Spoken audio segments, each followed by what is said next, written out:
কল্পনা করুন, আপনি নির্দোষ, তবুও আপনার নামে চলছে এক ভুয়া মামলা।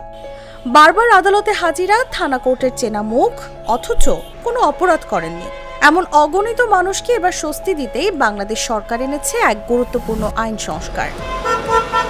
ভুয়া এবং মিথ্যা মামলা করা, আর এটা হচ্ছে মিথ্যা মামলা করে মামলা ঘটনাটা হয়তো সত্যি, কিন্তু অনেক ব্যক্তিকে সেই মামলায় আসামি করে আপনার এক ধরনের মামলা বাণিজ্য করা। ফৌজদারি কার্যবিধি সংশোধন করে নতুন একটি অধ্যাদেশ জারি করেছে সরকার, যার মাধ্যমে এখন থেকে তদন্ত চলাকালেই অন্তর্বর্তীকালীন প্রতিবেদন জমা দিয়ে নিরপরাধ ব্যক্তিকে মামলার দায় থেকে অব্যাহতি দেওয়া সম্ভব হবে। রাষ্ট্রপতি মোহাম্মদ শাহাবুদ্দিনের স্বাক্ষরের মাধ্যমে the code of criminal procedure সংশোধন অধ্যাদেশ 2025 বৃহস্পতিবার আনুষ্ঠানিকভাবে জারি হয়েছে। এই অধ্যাদেশে যুক্ত হয়েছে নতুন ধারা 173। প্রশ্ন হলো, কি থাকছে এ ধারায়? চলুন এবার জেনে নেওয়া যাক।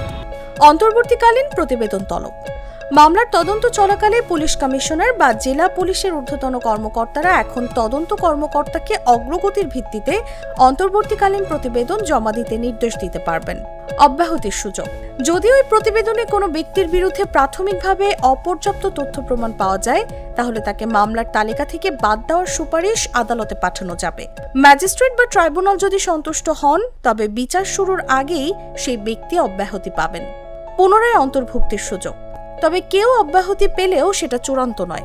পরবর্তী তদন্তে নতুন তথ্য পাওয়া গেলে তার নাম পুনরায় মামলায় অন্তর্ভুক্ত করা যাবে। আইন উপদেষ্টা আসিফ নজরুল এ বিষয়ে বলেন, ভুয়া মামলা এবং আসামি বাণিজ্য বন্ধে এটি একটি যুগান্তকারী পদক্ষেপ। এখন থেকে যাদের বিরুদ্ধে প্রমাণ পাওয়া যাবে না, তারা যেন আদালতে বছরের পর বছর ধরে হয়রানির শিকার না হন, সেই পথ তৈরি হলো। ভুয়া এবং মিথ্যা মামলা করা, আর এটা হচ্ছে মিথ্যা মামলা করে মামলা ঘটনাটা হয়তো সত্যি, কিন্তু অনেক ব্যক্তিকে সেই মামলায় আসামি করে আপনার এক ধরনের মামলা বাণিজ্য করা।